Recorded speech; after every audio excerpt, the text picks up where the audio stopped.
brought to you by V-Guard. પાટણમાં કોંગ્રેસ નેતાઓની આગેવાનીમાં ક્ષત્રિય અસ્મિતા સંમેલન યોજાયું, જેમાં કોંગ્રેસના દિગ્ગજ નેતાઓ હાજર રહ્યા, સાથે ક્ષત્રિય સમાજના લોકો પણ મોટી સંખ્યામાં ઉમટ્યા।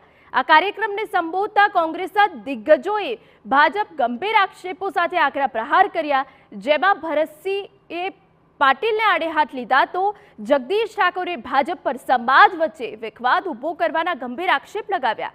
પાટણ કોંગ્રેસે ચંદનજીને મેદાને ઉતાર્યા છે, ત્યારે ક્ષત્રિય અસ્મિતા સંમેલનમાં તેઓએ ક્ષત્રિય સમાજને ભાવુક થઈ પાઘડીની લાજ જાળવી રાખવા માટે ક્ષત્રિય સમાજ અને મતદારોને વિનંતી કરી।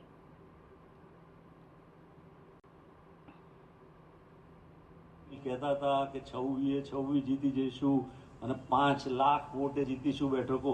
હવે એમાંથી એક શબ્દ ફરી બોલે છે ખરા? બોલતી બંધ થઈ ગઈ કે નહીં? 5 લાખની વાત દૂર, 26 ની દૂર, હવે હમણાં કહે છે કે 2-4 આવશે, 5 આવશે, 6 આવશે, 7 આવશે।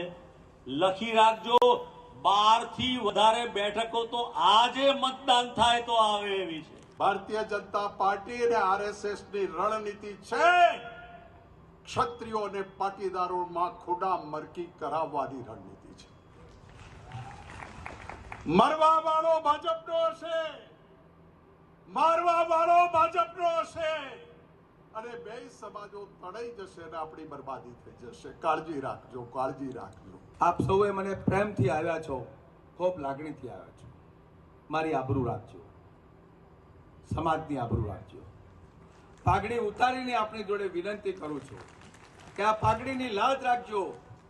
આ સમાજ હવે એક થાય, એક તાકાતથી ઝૂમે અને આખા ગુજરાતમાં ડંકો વાગે કે પાટણમાં જાગીરદાર સમાજ એક થયો હતો અને ચંદનજી ઠાકોરને જીતાડીને દિલ્હી મોકલ્યો હતો। એવા આપ સૌ જશના ભાગીદાર બનજો। Brought to you by V-Guard.